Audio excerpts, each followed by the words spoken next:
ሰላም ጤና ይስጥልኝ የተከበራችሁ የአውራምባ ታይምስ ተከታታዮች እንደምሰነበታችሁ እንደምን አላችሁ በያላችሁበት ሰላምና ጤና ተመኘን ወቅታዊ መረጃ እናቀርብበት ፕሮግራም ላይ ተገናኝተናል እንግዲህ ዛሬ ትኩረት ሰጥተን ምንዳሰው ወቅታዊ ፕሮግራም ዛሬ ትልቅ መነጋገሪያ አጀንዳ ሆነው የአቶ ጌታቸው ረዳ በአልጀዚራ ሄድ ቱ ሄድ ተብሎ በሚታወቀው ፕሮግራም ላይ ቀርበው የሰጡት ሐሳብ ነው ዛሬ እንግዲህ በበርካታ ልሂቃን በበርካታ ሚዲያዎች መነጋገሪያ ሆኗል በርግጥ የተሟላ ሙሉን ዝግጅት አይደለም የቀረበው የ2 ደቂቃ ከ33 ሰከንድ አካባቢ ነው በአልጀዚራ በዩቲዩብ ቻናሉ ሾርትስ በሚባለው የዩቲዩብ ቻናሉ ላይ የለቀቀው እንግዲህ ዛሬ የምናደርገው ምንድነው አጠቃላይ ድባቡ ምን ይመስላል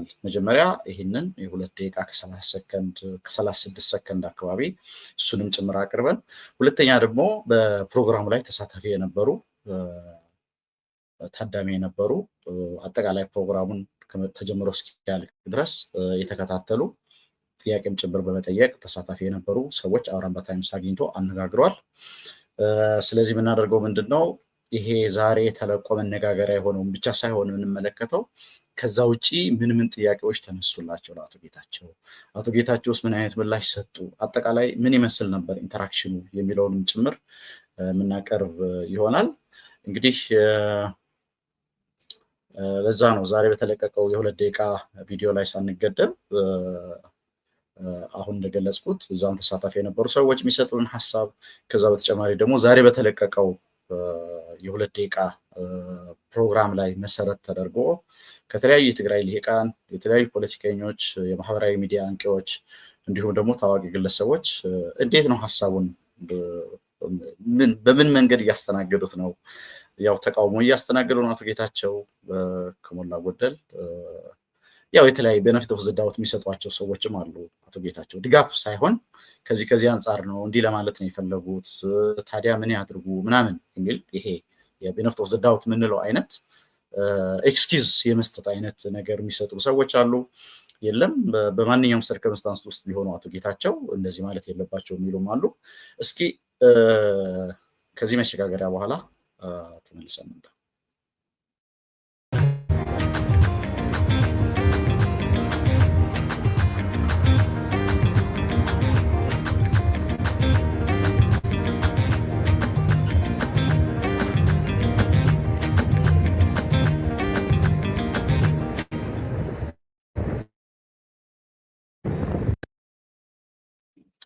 እንግዲህ ተመልካቾች ዛሬ ቀደም ብዬ እንደገለጽኩት ይሄ በጣም መነጋገሪያ የሆነው የ2 ደቂቃ ቪዲዮ ነው እስኪ ቪዲዮውን እንመልከትና ከትርጉም ጋር ከዛ በኋላ እንመለስ You spent years calling war criminals.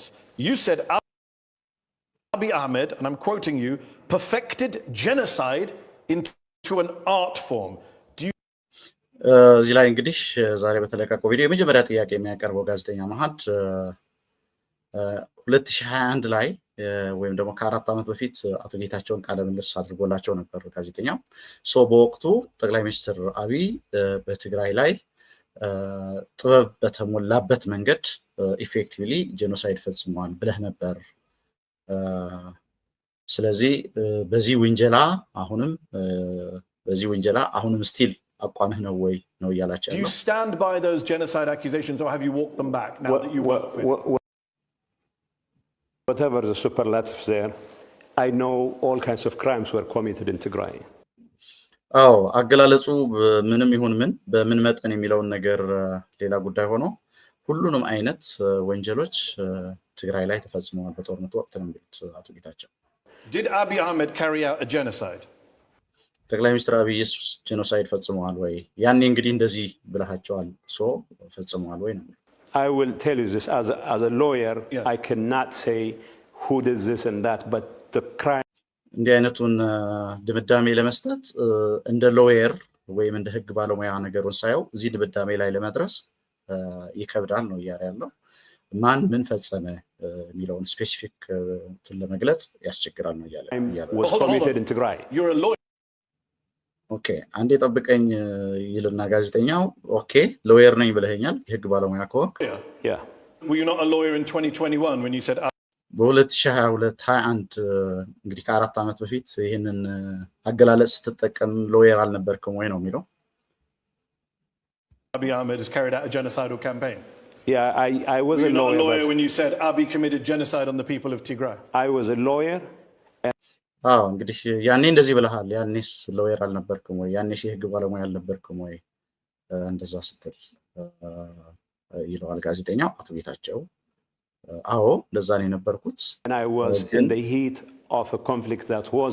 ግን ያንን በሚገልጽበት ወቅት በመቶ ሺዎች የሚቆጠሩ ወገኖቼ በሚያልቁበት እና በግጭት መሃል ላይ ሆኜ የሰጠሁት አስተያየት ነው የነበረው። Claiming the lives of hundreds of thousands of people. So was it a genocide or not?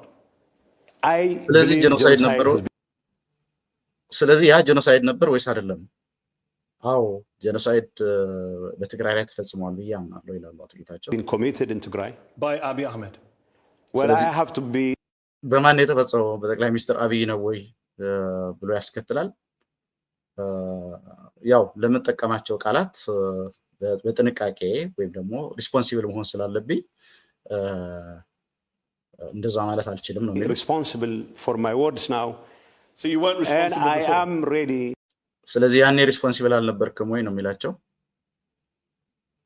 ነው በአቋም የጸናለሁ ይላል። Stand by my position that Hold on, genocide has been I'm committed. confused. Just to clarify for the audience watching, you አንዴ ሆልድ አድርግልኝና እዚህ ላለ ኦዲየንስም ለኔም ግልጽ ለማድረግ still believe it was a genocide, Yes. but you're not willing ስለዚህ ጄኖሳይድ ተፈጽሟል ብለህ ታምናለህ።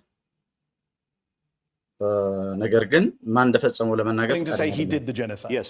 It was a genocide. አዎ ጄኖሳይድ ተፈጽሟል። ጄኖሳይድ ተፈጽሟል።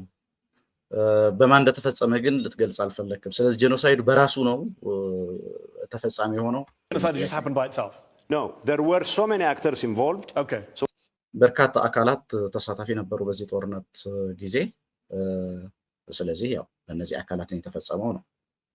What I'm saying is, Was he one of them? ስለዚህ ጠቅላይ ሚኒስትር አብይ ከነዛ አክተሮች አንዱ ናቸው ወይ? well, the war on Tigray was led by Prime Minister. ጦርነቱ በጠቅላይ ሚኒስትር አብይ ነው የተመራው። እንግዲህ በትግራይ የተደረገው ጦርነት በበላይነት የመሩት ጠቅላይ ሚኒስትር አብይ ናቸው። Abiy Ahmed himself. So he led the genocide. ስለዚህ ጄኖሳይዱን የፈጸሙት ማለት ጄኖሳይድ እንዲፈጸም በበላይነት የመሩት እሳቸው ናቸው ማለት እንችላለን። I mean, we don't have to be that specific. We do.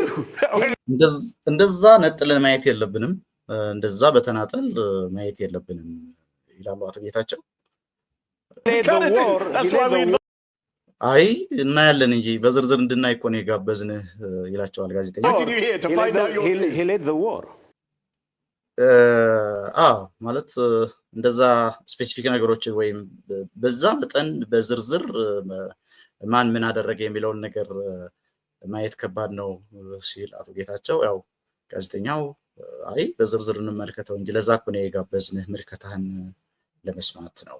በእርግጥ ጦርነቱን እሱ መጥቷል። So I will give him the opportunity to defend himself in public, in court. Okay. አዎ እንግዲህ እንደ ሎየር ብሎ ቀደም ብሎ እንደገለጸ አቶ ጌታቸው ምንድነው ማለት እንደ ሎየር ነው ነገሩን ማየት መፈልገው። እንደ ሎየር ጉዳዩ ስንመለከተው ደግሞ አንድ ሰው የጥፋተኝነት ውሳኔ ሳይሰጠው በፊት ራሱን እንዲከላከልም ጭምር እድል ስለሚሰጥ በኮርት ኦፍ ጀስቲስ አስረጃ ቀርቦ ያን እድል ተሰጥቶ ያ ፕሮሰስ ባላለፈበት ሁኔታ እንደ ከመርህ አንፃር እንደዛ ማለት የለብኝም ነው የሚለው። What I am saying is all kinds of crimes. You mentioned ሁሉም አይነት ወንጀሎች ተፈጽመዋል ትግራይ ውስጥ። የዘር ማጽዳት፣ ጄኖሳይድ ተፈጽመዋል። Ethnic cleansing, genocide were committed. As a matter of fact, he was a very close friend even before. እውነት ለመናገር ከጠቅላይ ሚኒስትር ከመሆኑ በፊት የኔ ቅርብ ጓደኛ ነበሩ ጠቅላይ ሚኒስትሩ። He got elected, so. But what he said, ማን ነው ጓደኛ የነበረው?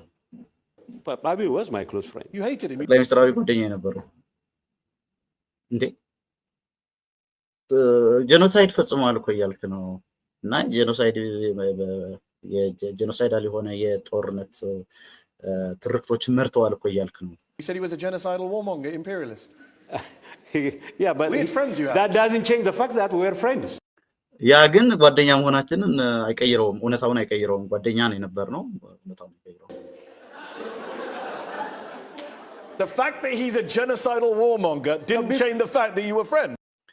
ስለዚህ የጄኖሳይድ መፈጸሙ ወይ ጄኖሳይድ የመፈጸም ኢንቴንት ያለው ሰው ወይም እንደዛ አይነት ጦረኛ የሆነ ሰው ያንተ ጓደኛ ለመሆን ብዙም ማተር ያደርግም ይያልከኝ ነው No. I'm stating the fact. No, እውነታውን ነው እየገለጽኩ ያለሁት Before the genocide, you mean you were friends? Yes. And after the genocide, you were friends? Just during the genocide, you weren't friends? We were fighting each other. ስለዚህ ከጦርነቱ በፊት ጓደኛዬ ነበር ብለኸኛል አሁንም ጓደኛህ ነው ስለዚህ በጦርነቱ መሐልም ጓደኝነታችሁ እንደቀጠለ ነበር ማለት ነው ወይ የሚል ጥያቄ ቀርቦለታል ኖ ያኔማ ፊልሚያ ላይ ውጊያ ላይ ነበር We're at each other's yes and thousands of people No, I mean let's not belittle the whole idea of this genocide whatever No ጄኖሳይድን የሚያክል ነገር በዚህ መጠን ዝም ብለን አቃለን አንመለከተው ይላሉ አቶ ጌታቸው Not the one belittling you. You're the one who's No እኔማ አቃል ያልተመለከትኩም አንተ ነህ እንጂ በአንድ በኩል ጄኖሳይድ እንደፈጸመ የከሰስከው ሰው በሌላ መልኩ ደግሞ ጓደኛዬ ነው ትላለህና አንተ ነህ እንደዛ በዛ መልኩ ነገሩን ያወሳሰብከው ወይ ማቀል ላይ ተመለከተው You used to be friends with the guy you accused of being genocidal. ይሄን ነው የሚመስለው እንግዲህ ተመልካቾች ዛሬ የተለቀቀው ቪዲዮ ይሄን ነው የሚመስለው ከዚህ በኋላ በትግራይ ፖለቲከኞች ልሂቃን ማህበራዊ ሚዲያ አንቂዎች ትልቅ መነጋገሪያ ሆኗል በርካታ ተቃውሞ ማስተናግደዋል ያ ደጋፊም አለው እንግዲህ አቶ ጌታቸው ደጋፊዎችም አሏቸው ያው ይታወቃሉ ግን ደጋፊ ብሎ ከመግለጽ ይልቅ ቀድም እንዳልኩት ይሄ ቤኔፊት ኦፍ ዘ ዳውት የሚሰጡ ሰዎች አሉ እየተመለከት ነው ማህበራዊ ሚዲያ ላይ በመደበኛ ሚዲያ ላይ በተለያየ መንገድ ቤኔፊት ኦፍ ዘ ዳውት የሚሰጡ አካላት አሉ እንዲህ ስለሆነ ነው እንደዚህ ነው የሚለው ማለት ነው ስለዚህ ያው በዛ ያለ ተቃውሞ እያስተናገደ ነው ግን እንዳልኩት ቤኔፊት ኦፍ ዘ ዳውት የሚሰጡ ሰዎች አሉ እንግዲህ በርካታ ሰዎች አስተያየት ሰጥተዋል ምናልባት በሃይራርኪ ደረጃ ካየነው በባለስልጣናት ደረጃ አስተያየት የሰጡም አሉ ለምሳሌ አቶ እንግዲህ በሃይራርኪ ካየነው በከፍተኛ ኃላፊነት ላይ ሆነው በዚህ ጉዳይ ላይ አስተያየት ከሰጡ የትግራይ ሹመኞች መካከል አቶ አማኑኤል አሰፋ ናቸው አቶ አማኑኤል አሰፋ የትግራይ ጊዜያዊ አስተዳደር ምክትል ፕሬዝዳንት ናቸው እንዲሁም ደግሞ የህወሓትም ምክትል ሊቀመንበር ናቸው የደብረጽዮን ምክትል ናቸው ይሄ ከምርጫ ቦርድ ጋር ያለው ውዝግብ እንደተጠበቀ ሆኖ ማለት ነው እንግዲህ አቶ አማኑኤል በዚህ ጉዳይ ላይ የሰጡት አስተያየት አጭር በእንግሊዝኛ ነው ስቶክሆልም ሲንድሮም at its best ነው ያሉት በማህበራዊ የትስስር ገጻቸው ስቶክሆልም ሲንድሮም at its best ማለት ያው ስቶክሆልም ሲንድሮም ማለት በደልህን ማሳነስ ወይም በደል ያደረሰብን አካል መልሰህ የመውደድ አይነት የሳይኮሎጂካል አታችመንት ነው በአብዛኛው የስቶክሆልም ሲንድሮም የሚባለው የሆነ አካል በደል ቢያደርስብህም ነገር ግን ኢን ሪተርን ያንተ ግን ሪአክሽን ሲምፓቴቲክ መሆን ለዛ በደል ላደረሰብህ ወይም ለደረሰብህ በደል ምክንያቶች ማስቀመጥ ተገቢ ነው ብለህ ማመን ወይ እንደዛ ነው ስቶክሆልም ሲንድሮም ባይዘው በ1970ዎቹ መጀመሪያ ላይ ነው ይሄ አባባል ጎልቶ የወጣው ስቶክሆልም ሲንድሮም የሚባለው ዋናነት ስቶክሆልም የስዊድን ርዕሰ ከተማ በሆነችው ስቶክሆልም ላይ አንድ የባንክ ዘረፋ ይደረግና እንግዲህ ታጋቾች ነበሩ ያንን ዘረፋውን የሚፈጽሙ አካላት ያገቷቸው አንድ አራት ሰዎች ነበሩ አንድ አራት ቀን 5 ቀን እንደዚህ ካገቷቸው በኋላ በቁጥጥር ስር ውለው ይሄ ተጠያቂነቱ ሲመጣ ክስ መሰረታላቸው ተብለው ሲጠየቁ ታጋቾቹ አይ የለም እኛ አንከስም አሉ ማለት ነውና ከዛ ጊዜ ጀምሮ ነው ይሄ ስቶክሆልም ሲንድሮም የሚባለው በጣም በአባባል ደረጃ እንደ አንድ ዝነኛ ቃል ሆኖ ከዛ በኋላ ይወጣውና እንደዛ ነው ያሏቸው አቶ አማኑኤል አሰፋ አቶ ጌታቸው ነው እንደዛ ብሎ መልስ የሰጡት ወዲያውኑ ቪዲዮ ቫይራል እንደሆነ ነው እንደዛ ብሎ መልስ የሰጡትና እንግዲህ አቶ አማኑኤል አሰፋ ግን ይሄን ካሉ በኋላ በርካታ ውዝግብ ግብ አስተናግደዋል አስተያየታቸው። ከዛ እንግዲህ ከሰዓታት በኋላ ያንን የጻፉትን መልሰው አጥፍተውታል። ለማንኛውም አቶ አማኑኤል አሰፋ በዚህ ጉዳይ ላይ አስተያየት ከሰጡ የትግራይ ሹመኞች ወይም ከፍተኛ ኃላፊነት ላይ ያሉ ፖለቲከኞች አንዱ ናቸው። ከዛ በተጨማሪ የተለያዩ የተቃዋሚ ፓርቲ መሪዎች፣ ታዋቂ ሰዎች እንዲሁም ደግሞ የማህበራዊ ሚዲያ አንቂዎች በዚህ ጉዳይ ላይ አስተያየት ሰጥተዋል። እንግዲህ በዚሁ ወደ ቀጣይ ነጥብ እንሄዳለን። ቀጣይ ነጥብ አቶ ጌታቸው በቀረቡበት መድረክ ላይ ተሳታፊ የነበሩ ሰዎች የሰጡት አስተያየት ነው። እንግዲህ የፕሮግራሙ ፎርማት በነገራችን ላይ አቶ ጌታቸው ዛሬ የቀረቡበት ይሄ ከ12 ቀን በፊት ነው ቀረጻው የነበረው። በነገራችን ላይ 12 ቀን ሆኖታል። ይሄ እንግዲህ ያው ይቆያል። ብዙ ጊዜ ሄድ ቱ ሄድ የሚባለው የአልጀዚራ ፕሮግራም ወዲያው አይደለም የሚስተናገደው፣ 1-2 ሳምንት ይፈጃል አየር ላይ እስኪውል ድረስ እና አይ ቲንክ ዛሬ 12ኛ ቀኑ ነው ያ ፕሮግራም ቀረጻ ከተደረገ ማለት ነው። ቀረጻ ተደርጓል። ዛሬ 12ኛ ቀኑ ላይ ነው እቺ የ2 ደቂቃ አወዛጋቢ የሆነችው ፓርት የቃለ ምልልሱ ፓርት የወጣችው። ግን ምናልባት አይ ቲንክ ስለ ፕሮግራሙ አጠቃላይ ፕሮግራሙ ምንድን ነው ፎርማቱን ትንሽ ለማብራራት ያህል ጋዜጠኛ ማህዲ የሚመራው የአልጀዚራ ሄድ ቱ ሄድ የሚባለው ፕሮግራም እዛ በተመለከታቸው አዳራሽ ላይ ነው የሚከናወነው። እዚህ ጋር head to head with Kimani Ichung'wah. I'll challenge him on his government's brutal crackdown on protesters on እንግዲህ ይሄ ነው ፕሮግራሙ። ብዙ ጊዜ በዚህ አዳራሽ ላይ ነው የሚቀርቡት ታዳሚዎቹ እና ብዙ ጊዜ ምንድነው የሚደረገው እዚህ ፕሮግራም ላይ 3 ኤክስፐርቶች ይመደባሉ። ጋዜጠኛ ማህዲ እንግዳ ይጋብዛል። እንግዳ ጋብዞ እሱ መድረክ ላይ ሆኖ እነዛን የጋበዘውን እንግዳ ይጠይቃል።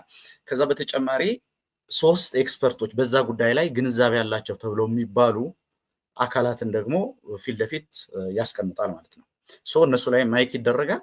ስለዚህ ያንን እንግዳ የሚጠይቀው ራሱ ጋዜጠኛ ማህዲ ብቻ ሳይሆን እዛ ላይ የሚሳተፉ አካላትም ጭምር ይጠይቃሉ፣ የመጠየቅ መብት ያገኛሉ ማለት ነው።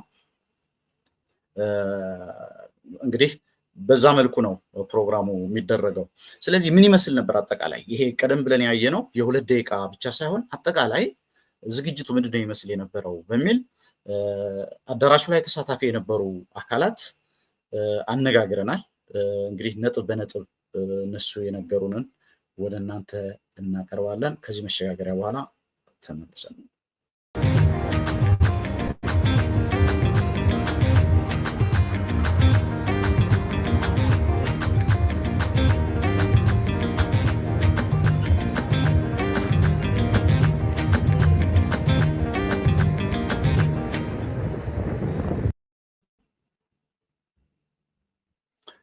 እንግዲህ ተመልካቾች በዚሁ ወደ ቀጣይ ነጥብ እንሄዳለን። ቀደም ብዬ እንደገለጽኩት ይህ የፕሮግራም ፎርማት አንድ አዳራሽ ውስጥ የሚደረግ ነው። አዳራሽ ውስጥ ሲደረግ እንግዳ ይጋበዛል። ያ የሚጋበዘው እንግዳ ደግሞ በጋዜጠኛ ማህዲ ጥያቄ ይቀርብለታል። የተወሰኑ ጥያቄዎች ከቀረቡ በኋላ 3 ኤክስፐርቶች ደግሞ ይመደባሉ በጉዳዩ ላይ ግንዛቤ ያላቸው ተብለው መጀመሪያ በጥንቃቄ የሚመረጡ ናቸው እነዛ 3 እንግዶች። 3ቱ እንግዶች ይቀመጣሉ። ልክ መድረኩ ላይ ጋዜጠኛ ማህዲና እንግዳው ይቀመጥና ከዛ ፊት ለፊት ደግሞ እንደዛ ይቀመጣሉ። ሶስቱ በተለያዩ ኢሹዎች ላይ ጥያቄ ሲጠይቅ እነዛ ኤክስፐርቶች አስተያየት ይሰጣሉ። እንደዛ ነበር የተደረገው። በዚሁ የአቶ ጌታቸው ውይይት ላይ 3 ሰዎች ተገኝተው ነበር።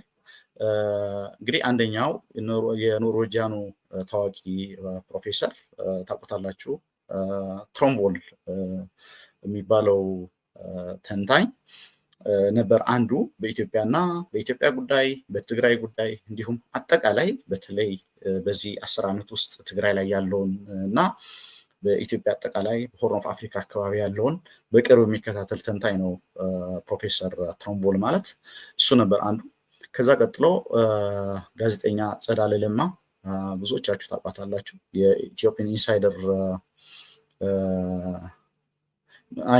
የአዲስ ስታንዳርድ መስራችና ዋና አዘጋጅ ናት ጋዜጠኛ ጸዳለ ለማ። ጋዜጠኛም ናት፣ ልምድ ያላት ልምድ ጠገብ ተንታኝና ጋዜጠኛ ናት። ሁለተኛ እሷ ናት የነበረችው። ሶስተኛ ደግሞ አንድ ኦብሳ የሚባል ነበር። እነዚህ ሶስት ቦታው ላይ ተገኝተው ነበር። አቶ ጌታቸው ሲጠየቁ ጋዜጠኛ ማህዲ እሳቸውን ሲጠይቅ አንዳንድ ጉዳይ ላይ እንደገና ማለት ኤክስፐርቶቹ ሐሳብ እንዲሰጡበት ያደርጋል። እነሱ ሐሳብ ይሰጣሉ። ስለዚህ የመጀመሪያው እድል ያገኙት ይሄ ቅድም ያየነው ከቀረበው በኋላ ፕሮፌሰር ትሮምቦል አቶ ጌታቸው እንዲጠይቁ እድል አገኙ እና ትንሽ የአቶ ጌታቸውን አቋም ጥያቄ ውስጥ የሚከት አይነት አስተያየት ሰጡ። ፕሮፌሰር ትሮምቦል በጠቅላይ ሚኒስትር አብይ የመጽሐፍ ምረቃ ላይ ባለፈው ከ2-3 ወር በፊት በነበረው የመደመር መጽሐፍ ላይ እሱ ላይ ታስታውሳላችሁ አቶ ጌታቸው አስተያየት ሰጥተው ነበር። እሱንም ጭምር ሪፈር በማድረግ ነው ፕሮፌሰር ትሮምቦል ወቀሳ የሰነዘሩባቸው አቶ ጌታቸው ላይ።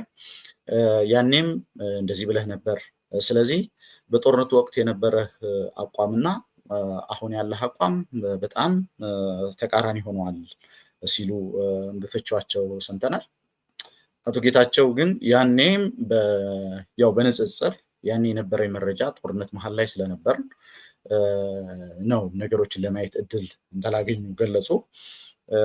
በተለይ ብዙ ነገር ለማወቅ እድል ያገኙት የትግራይ ጊዜያዊ አስተዳደር ፕሬዝዳንት ሆነው ብዙ ነገሮችን በቅርብ ለማየት እድል ካገኙ በኋላ ነው አሁን ያላቸውን አቋም ወይም ደግሞ ወደ አሁኑ የሰከነ አይነት አቋም እንደመጡ ገለጹ።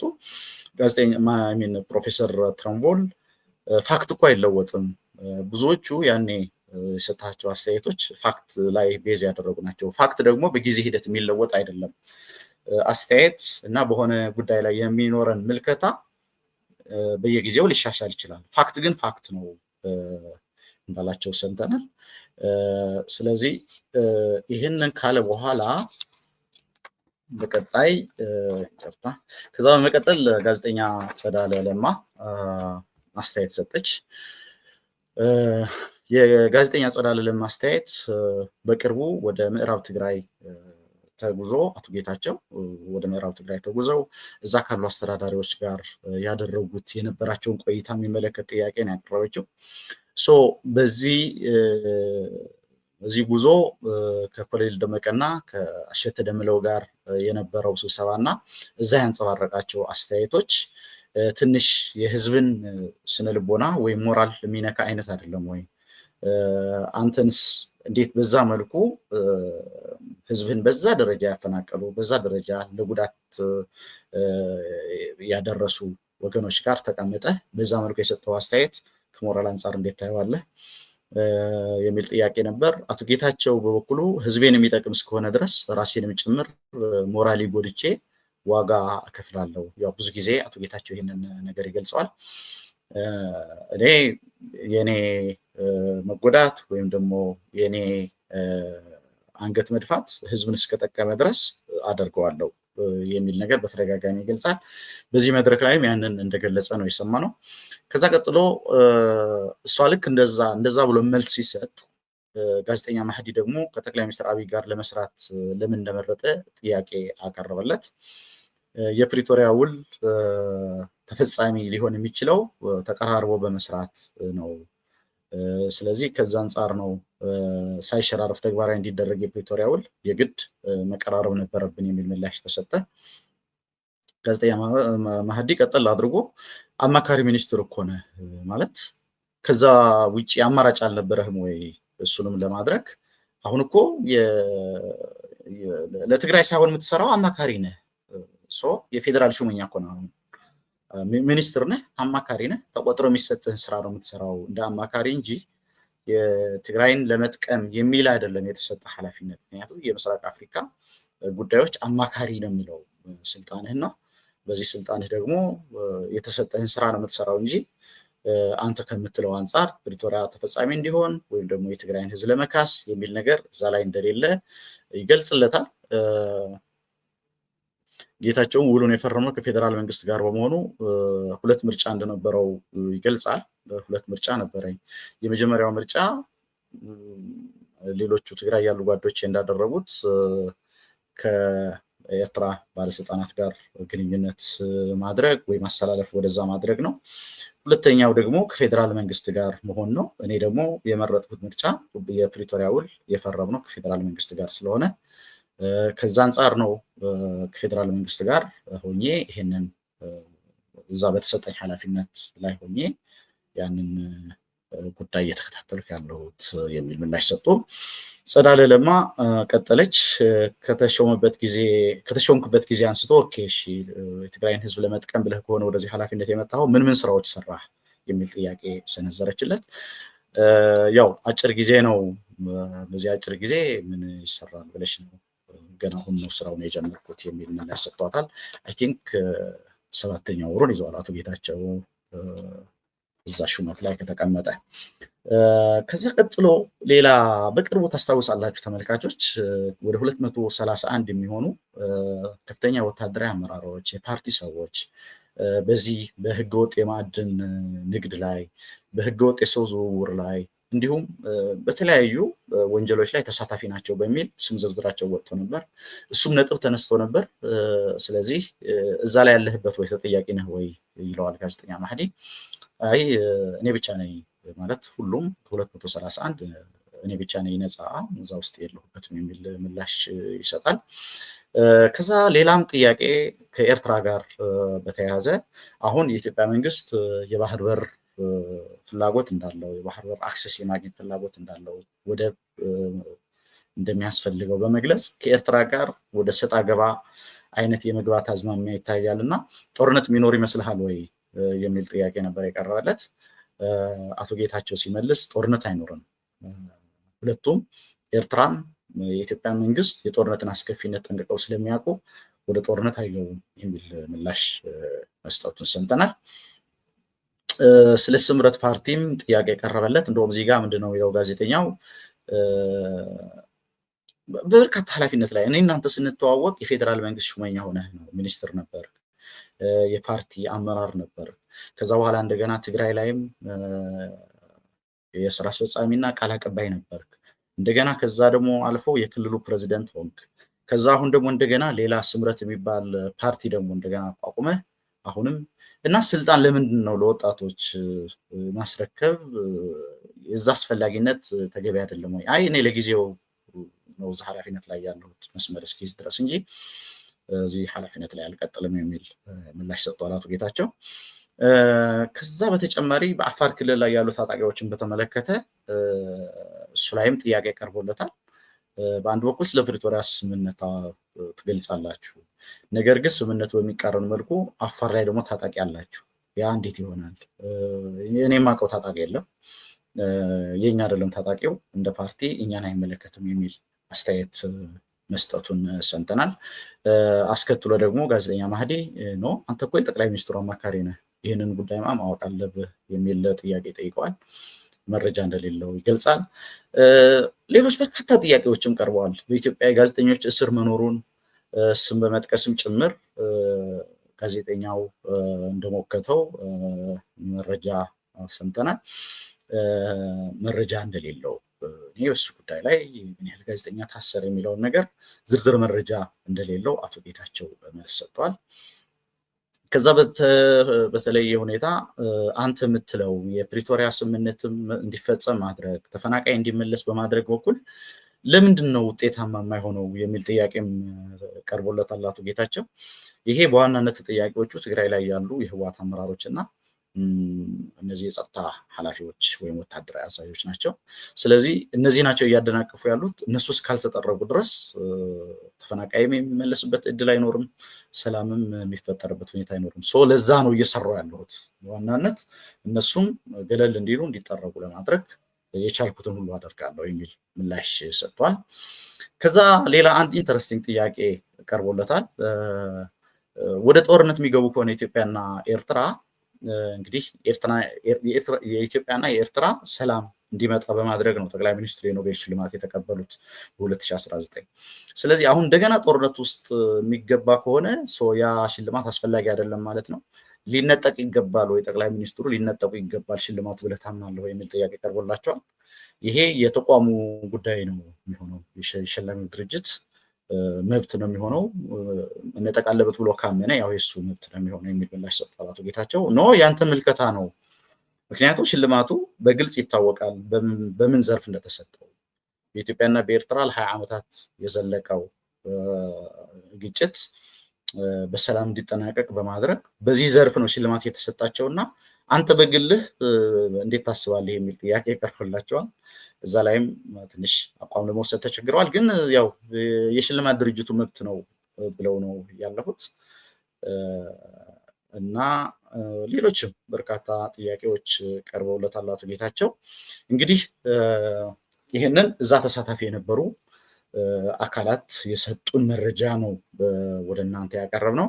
እንግዲህ ቀደም ብዬ እንደገለጽኩት የፕሮግራሙን ፎርማት የተለያዩ እንግዶች ይመጣሉ። እንግዲህ አዳራሹ ላይ ሞልተው የምትመለከቷቸው የተለያዩ የሰብአዊ መብት ተሟጋች ድርጅት ተወካዮች፣ የዩኒቨርሲቲ ተወካዮች እንዲሁም ደግሞ በምስራቅ አፍሪካ በኢትዮጵያ ጉዳይ ላይ የሚያጠኑ ጉዳዩ የሚመለከታቸው አካላት ኢንተረስት ያላቸው የውጭ ዜጎችም ኢትዮጵያውያንም እንዲሁም ደግሞ በተለያየ ዘርፍ ከጉዳዩ ጋር ተያያዥነት ያላቸው የሚባሉ ከተለያዩ ተቋማት መንግስታዊ ከሆነ ተቋማትም ከኤምባሲዎችም ከተለያዩ ቦታዎች የተውጣጡ እንግዶች ናቸው ተሳታፊ ሆነው የሚገኙበት እዛ አዳራሽ ውስጥ። እንግዲህ እንደምትመለከቱት እዚህ ላይም በዛ መንገድ የመጡ ናቸው። ከዛ ውጭ ቀደም እንደገለጹ 3 ኤክስፐርቶች ይኖራሉ በጉዳዩ ላይ ዲፕ አንደርስታንዲንግ ያላቸው። ከሞላ ጎደል ይህን ነው የሚመስለው ብለውናል እዚሁ አዳራሽ ላይ የነበሩ የአውራምባ ታይምስ ምንጮች። እንግዲህ እኛ ዛሬ ያደረግነው ምንድነው? ዛሬ የተለቀቀው የ2 ደቂቃ ቪዲዮ መነሻ አድርገን ምን ይመስል ነበር አጠቃላይ ድባቡን የሚለውን ነበር ያቀረብንላችሁ ተመልካቾች። እንግዲህ ዛሬ ይህንን ወደ እናንተ ለማቅረብ ነው የመጣ ነው። አብራችሁን ስለቆያችሁ በጣም ነው የምናመሰግነው። በቀጣይ ደግሞ ሌሎች መረጃዎች ስላችሁ እንቀርባለን። እስከዛ ሰላማችሁ ይብዛ።